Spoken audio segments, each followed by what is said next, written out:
I'm trying again. The first one was too dark and it wasn't pointed exactly at me. So I'm trying to line this up so it's working better. And that's a shame because I explained a lot. So anyway, here's your spindle island that David makes. Here is one of his spindles, and I've already got it, a lot of fiber on there. So what I'm going to do is I'm going to show you how I start with an empty spindle.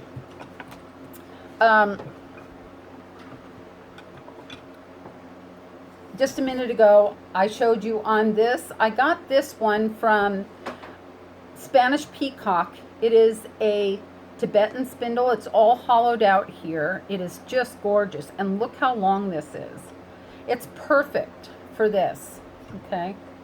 So the reason it's got more fiber on here and 2 liters on there is because I was just showing you how I start on a spindle.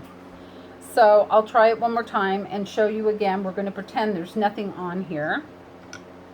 So I take my fiber, I draft out a little bit, and then I just start hand twisting it clockwise. And so I get a twist in there, and I kind of pinch it off towards the fiber supply so I don't lose what I'm doing. Okay, and it doesn't have to be exact and it doesn't have to be perfect because this is just for your leader. Okay, so once I've got some twisted, then I will go ahead and tie it on. And you can tie it on using a square knot. You can just tie it on very gently with just one little tie like that, just one little tie. And generally I tie it down really low, but there's already fiber on here, so we're pretending. So we're going to draft out a little bit more. We're going to spin a little bit more, just hand twisting this fiber just to create a leader is all we're doing. That's all we're doing right now, is just get ourselves started. And there's many ways you can do it. Some people like to take a little tiny piece of commercial yarn and use it as a leader. I don't like that. I like to use the same fiber that I'm spinning, mainly because at the end, generally, with commercial, you don't have that fluff that you can lay your fiber over. Okay, so as you see now, we have got a leader. I have laid the fiber into the little notch. Just let my spindle rest. I'm going to draft out just a little bit more. And I don't, at this point, really have to twist because watch what happens. Now see how it climbs up just all by itself. And I'm pinching where the fiber supply is because I don't want this twist to go into this portion yet, okay? So then I'm pinching back here as I'm drafting out more. Now I do it different than other people. Some people probably do it more of a 45-degree angle, probably like this. I kind of go more up, but that's just my preference. I've had 6 back surgeries and 8 chest surgeries, so I just do what's comfortable for me, really. Anyway.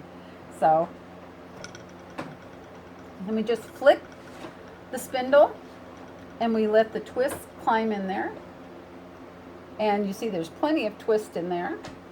And like I said before, once you get ready to ply, if you have a little bit of over twist in here, especially when you're first starting out, it's going to balance out because you're going to be plying in the opposite direction. So, and then you just roll on.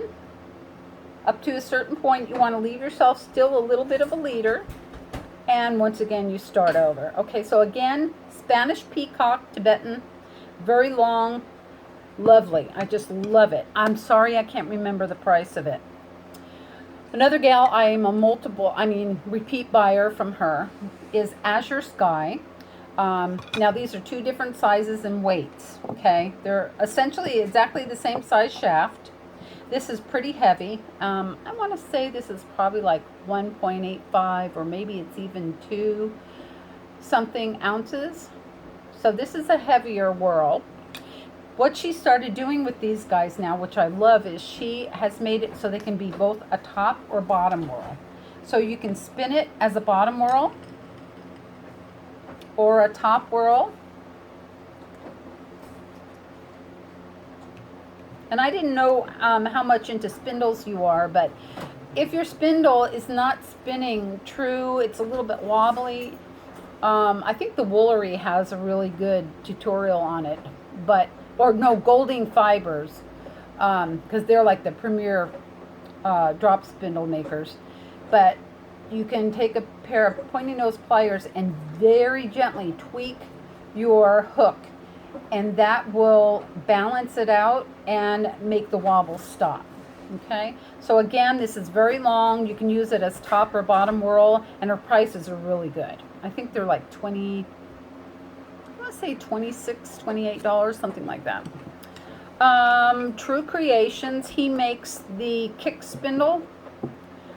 These are the ones for the Orenburg lace. They're just plain wood. They're not finished or anything. He's a master wood turner, was the premier speaker for the Wood Turners Association of America conference this year. So this would be to spin lace on. That fits and spins really great. And if you have 2 or 3 of these and you're going to ply, this is much longer, as you can see. And of course, that will work in there as well. Now, I even have a Jenkins Turkish. Now, it's not quite got a long enough shaft, but essentially it kind of does. So if one day you said, I just don't feel like, making sure that doesn't fall on the floor, try it. That's all you can do.